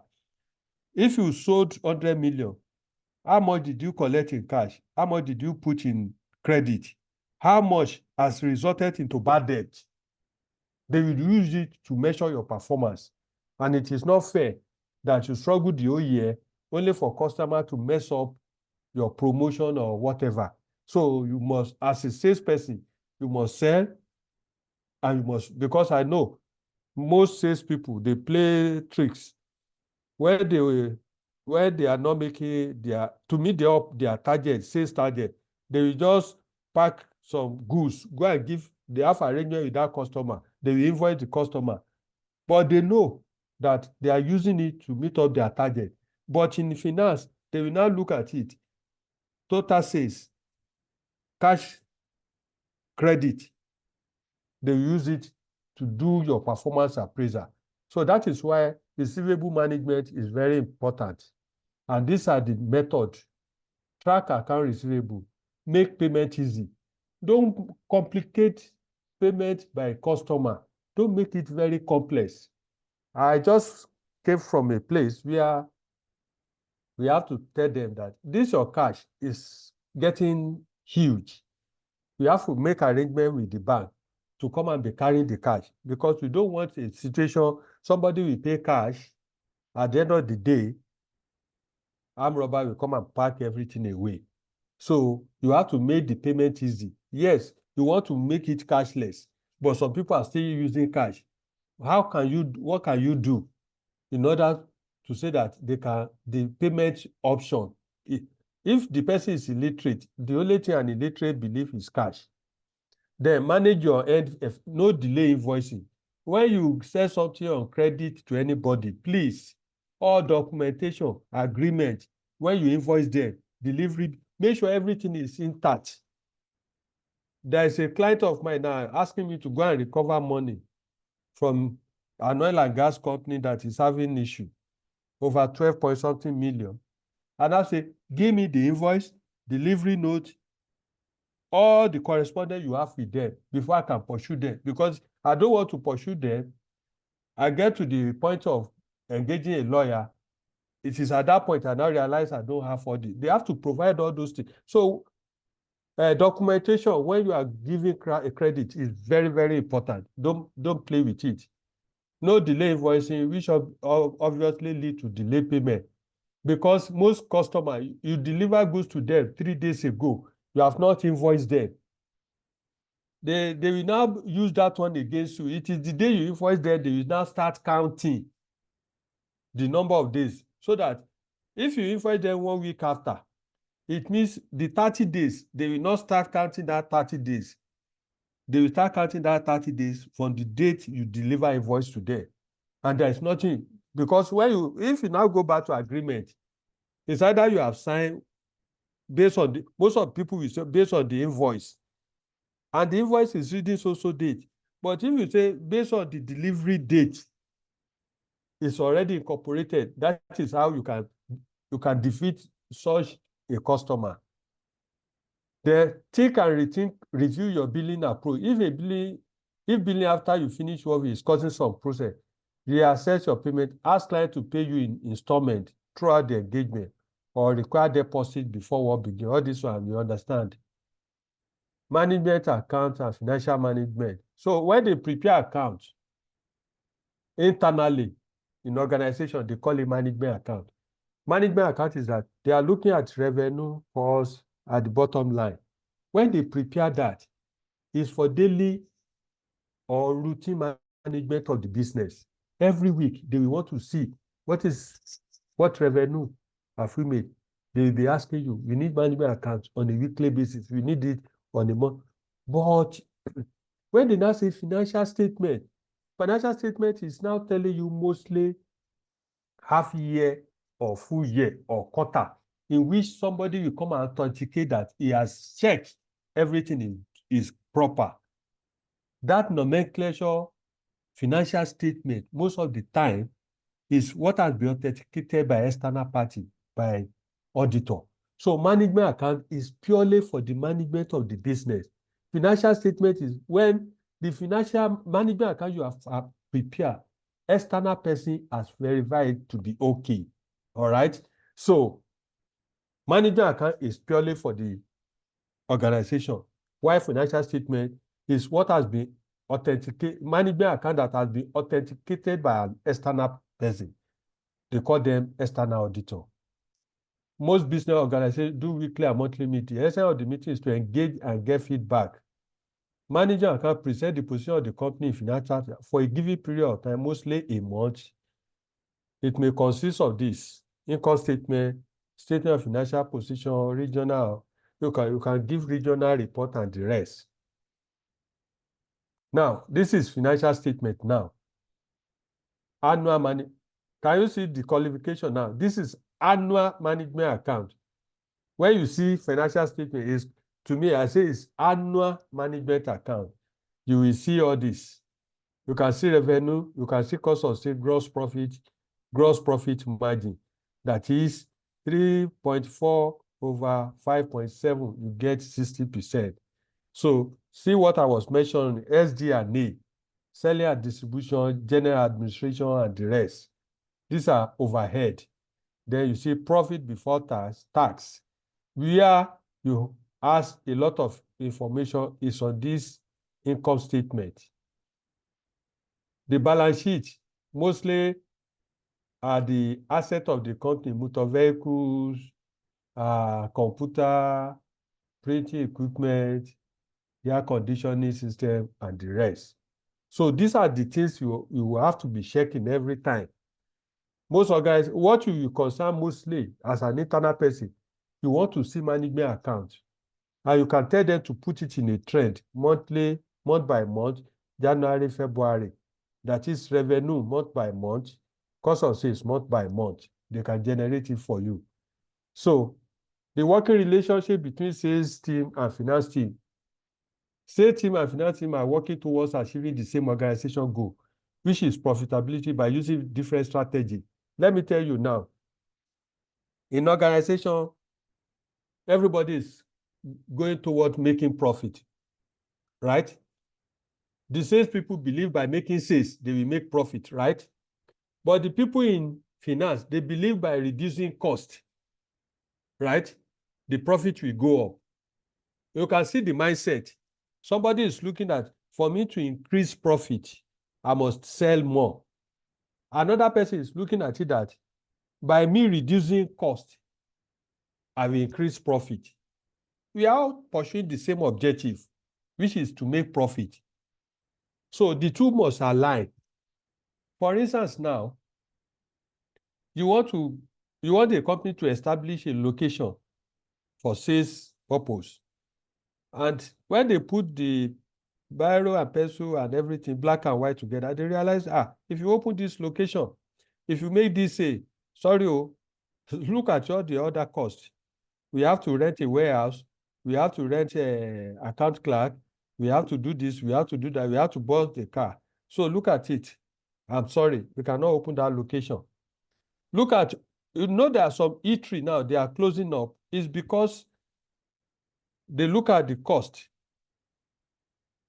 and they look at the revenue. They no. If you continue like this, it doesn't make sense.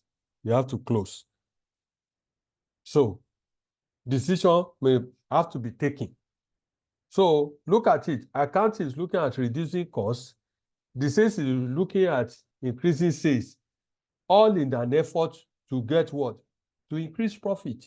So both of them must come together. If the two strategies do not meet at a point, it will spell a doom for the organization. They will be fighting each other.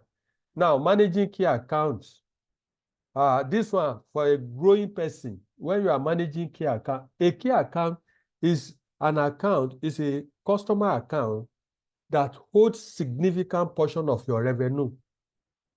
If an account is holding significant amount in your revenue, that particular client is called key account. And no organization joke with key account. In Coca-Cola, one of the key accounts is ShopRite one time. If there is no product in ShopRite, whoever is the managing that account is in trouble. I remember a particular time, he had to use our personal money to go and hire a truck. He could not get a truck to move product. They could not see anyone. She has to use her personal money to go and hire, it's as bad as that, to go and hire a truck to move product from Ikeja to ShopRite in Lekki one day. So you know what that means? Is when you are now managing such a key account, you know that it can cause friction between you and management. When last did you meet the key account? When last did you do reconciliation with them? When last did you review their sales? Now, everything you are now doing with key account, it has P&L implication. For instance, now the person who has gone to hire a truck, because you know that there's a management concept that this is a key account, you don't go through the protocol to get this done. All right? So you can know the implication. Sometimes you spend money for a key account from your personal pocket, because you know that the absence of this particular client customer will spell doom, not for only the business, for your own career. So you manage that good, you have a good relationship with them, your delivery, the people working with you, how you are managing them, how you get internal support for that customer. What are the obstacles that this key account person is managing? I work in a particular HMO. When we lost Julius Berger as an account, I'm sorry, they sacked the MD as well. It's as complex as that. So managing P&L of key customer is one of the requirements of somebody who is in sales. So thank you very much. And every other thing you can read. I'm very sure Autosbury will make available this particular training and all the issue we have raised. For now, You still let have me more? put it to a close. No, I'm through. Okay. Oh, okay. Yeah. Thank So, you. thank you very much. Let me hear your feedback, your comment, your observation.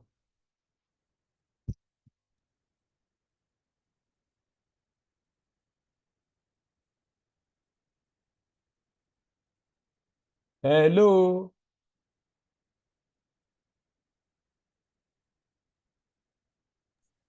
Thank you so much, sir, for the lovely presentation and so let's say expansion of knowledge. Probably among the three participants that is here, I can say I'm the I'm the I'm the little experienced among them. So some of those things sound new, while some is something that my boss have been emphasizing, and I've not been like, why is it this is not like this? I think it's come to the clarity is there now that no, without this, organization will not be able to survive in different way.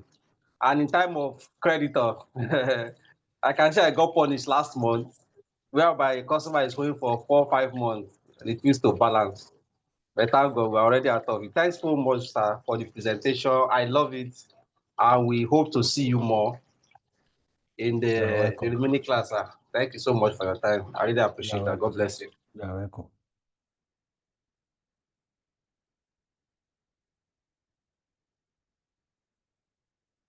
Nnamdi.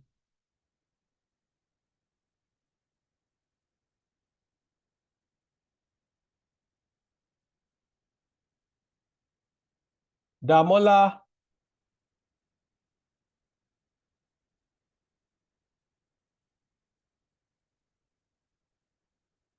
Okay. In the absence of other observation or response, I will bring this particular training to a close. Thank you, everybody. God bless you.